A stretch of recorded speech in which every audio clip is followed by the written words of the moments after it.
Cédric. Cédric Dumont, je suis sportif de haut niveau aventurier, spécialisé dans les sports extrêmes.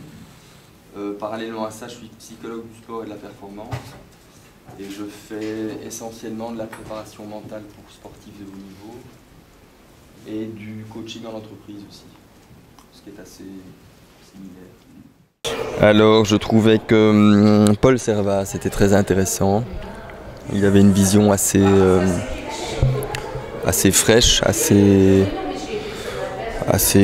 concrète enfin le sujet, enfin il était dedans, il était dans la zone comme on dit. Après, je trouvais ce que Jean-Louis Rossignol disait était vachement intéressant, mais je pense que chacun chacun avait son mot à dire, sa contribution. Je pense que ce sont tous des gens très compétents dans leur domaine. Il y en a qui sont plus ouverts au dialogue que d'autres, ça c'était clair.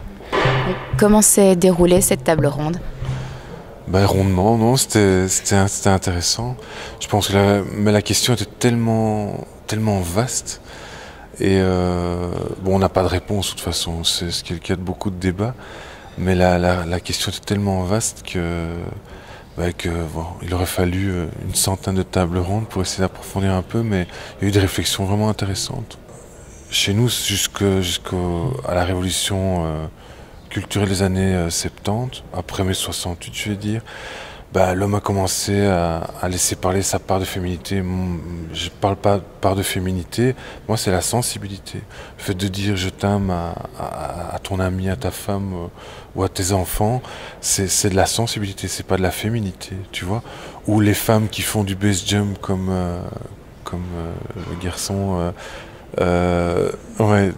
C'est pas la masculinité, c'est juste une manière d'exprimer ce côté un peu compétitif qui est tout à fait légitime et dans le chef des hommes et dans le chef des femmes.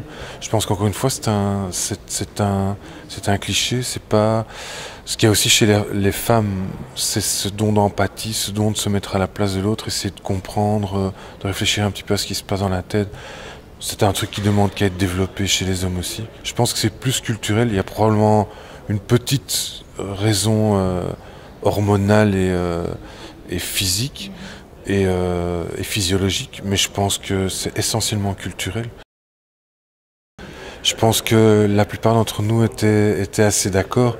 Ça semble être une contradiction parce qu'il n'y a pas de réponse toute faite. On n'aurait pas pu dire noir, ah oh non c'est blanc. Si c'était gris, ouais mais moi je trouve que c'est très gris. Toi un peu moins, tu vois, parce qu'on n'a pas, on a vraiment pas, il y a plus de réponse quoi. Et même les gens qui étaient représentés autour de la table, je trouve que celui qui avait le visage le plus féminin était le plus viril. C'est Cédric, je pense qu'il s'appelait. Oui, tu vois, c'est le gars qui fait du base jump. C'est pas Sylvester Stallone ni, tu vois, c'est pas un paracommando quoi. Le gars qui était chez Guerlain, tu vois, il avait l'air plutôt viril et il était féminin dans ses gestes.